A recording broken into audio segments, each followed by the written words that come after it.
This is Women's History Month, so we thought what better time than to look seriously at women and money. And if you're going to talk women and money, you need to talk to this lady, Nancy Tengler from Arizona Bank and Trust. Nancy also literally wrote the book on the topic, The Women's Guide to Successful Investing. Encourage you to order it online. It helps you kind of get control of your own future. Make sure that you are hands-on and not handing over the control of your destiny to somebody else, right? That's right, Olivia. Thank you for having me Thank on you. this special day. Yeah, exactly. That's exactly why I wrote the book. We've excused ourselves, women have, from the financial conversation.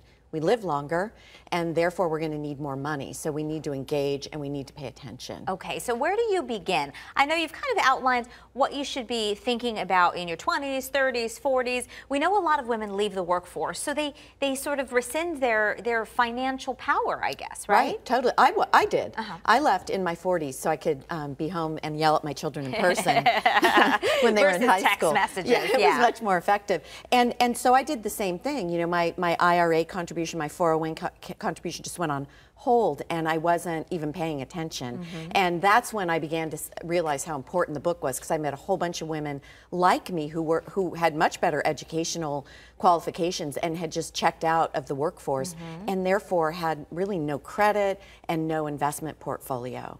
And how do you undo that, or how do you begin to remedy that? And if you do make that choice to stay home, and if it's your passion to be at home running your household, how do you make sure that you're staying involved and engaged in not only what money's coming in, but where it goes and how long it's going to last? Okay, so interestingly, most women actually handle the checkbook in their home, but they don't handle the investment portfolio.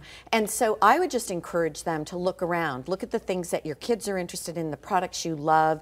If you're a Starbucks customer, you know, check out the service level, the new drink, see if that's a long-term investment you might be interested in, and then just take some savings every month, open an account, and start buying 1 or 2 shares in stocks that you would be comfortable owning for your entire lifetime. Because over time, if you think about saving, if you saved $100 a month, at the end of 25 years, you might have $42,000, and that's within a generous interest rate of 2.5%. If you invested and you assumed the average return for stocks since the turn of the century, you'd have $113,000. That's a big difference. It's a big difference. You cannot save your way to wealth, and women need to know that. Okay, so that is so important, but how do we get past that initial intimidation? Because we ask you about this all the time when you come in. I mean, if you haven't been investing, with the exception of maybe your 401k that is run by somebody else and is kind of, you know, happens when we're not looking.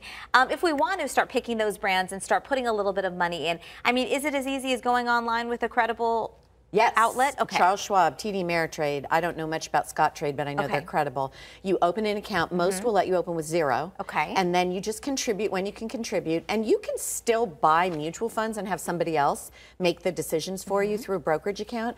But it's more fun if you buy companies that you utilize and like.